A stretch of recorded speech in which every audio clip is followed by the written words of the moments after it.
amely nem csak koffeint ad, hanem a gyógygomba vagy a gyógynövények erejét is. Ez a kávé, amit most itt a kezemben tartok, vagy a kezemben fogok, gondolták volna, de ez tulajdonképpen ganodermát tartalmaz, ami a gyógynövények királya. Ahogy mondani szokták, minden ilyen csészében benne van egy kis keleti bölcsesség. Na de mit is jelent az, és egyáltalán hogy jutott eszébe valakinek, hogy ebbe a kávéba, amit előttem van, gombát tegyünk? A kávé az a mindennapi életünk része, egy abszolút szokás, és alapvetően azt szerintem mindenki tudja, hogy a kávé savasít, vérnyomást állít el, egy csomó olyan problémát csinál, hosszú távon, hiszen 60 000 csésze kávét iszik egyébként egy felnőtt ember élete során, és 60 000-szer pusztítja, vagy 60 000-szer élvezettel építheti a szervezetét. És azt, hogy miért kávéba tette bele a tudomány ezt a gyógygombát, ez egyszerűen azért, mert mindennapi szokás, senki nem felejt el kávézni. És ezt nem bűntudattal ihatja az ember ezt a kávét, hanem mint egy élvezeti cikkbe rakott, csészébe zárt wellness. Azért én hozzáteszem, hogy találkoztam már olyan ember, aki egyáltalán nem kávézik. Például nekik lehet-e alternatíva, hogy mondjuk tegyenek valamit az egészségükért? Abszolút. A gyógynövények királyának nevezik a Ganoderma gyógygombát, és ez a gyógygomba ez nagyon sokféle formában bevihető. A legegyszerűbb, aki kávézik, beviszi kávéval, vagy cappuccinóval, lattéval, ki ízvilágának megfelelően, vagy tea formájában is, zöld teával, vörös teával, fekete teával, különböző teákkal szokták elkészíteni, és ezek általában hosszú áztatásúak. De ez a gyógygomba, ez csokoládé italban is elérhető a gyerekeknek, vagy akik szívesen isznak édesszájúként ilyen desszert dolgokat. Ugye azt szokták mondani, hogy a tea azért jobb, mert az egész napra energiát ad. A kávé ezzel szemben földob, aztán utána jön az a bizonyos nagyon fáradt érzés. Ezt kiküszöböli valahogy a Ganoderma? Ez egy nagyon jó kérdés volt. A Ganoderma pont ezt küszöbölik ki.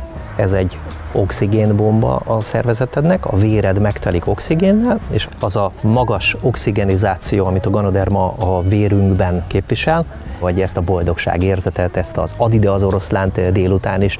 Tehát egy jó kedvet, jó hangulatot ad, és a Ganoderma gyógygombában sok száz összetevő van, ásványi anyag, nyomelem, enzim, antioxidánsok, flavonoidok, amik ebben a magas véroxigénben szépen be tudja vinni a sejtekbe, a sejtek felfrissülnek, oxigenizálódnak, és ez az oxigén ki tudja hozni a méreganyagokat. Úgyhogy ez egy méregtelenítő kúra is egyben.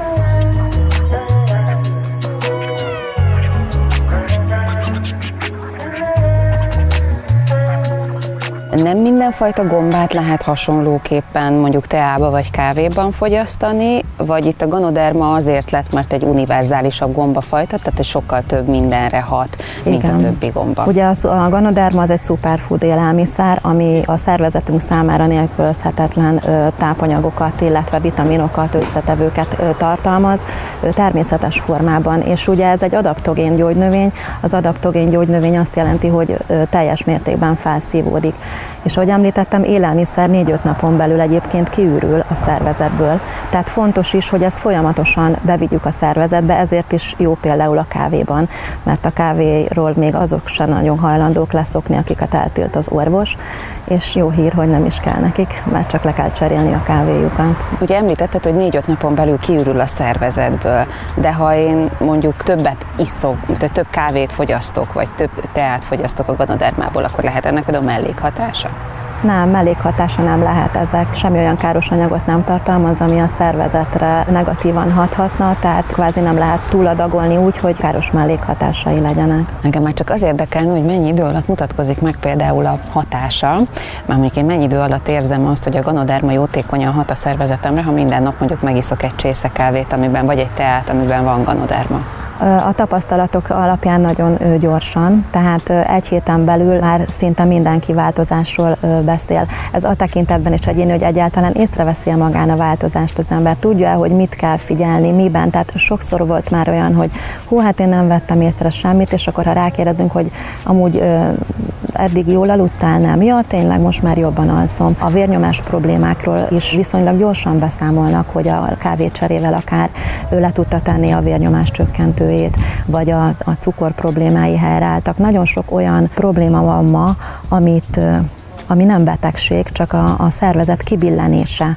És miután a ganoderma az azt csinálja, hogy feltérképezi a szervezetünket, amikor bekerül, és gyakorlatilag egyensúlyt teremt benne, ezáltal a kibillenéseket helyrehozza. És szerintem nagyszerű, hogy egy természetes anyag a kibillenéseinket helyreállítja.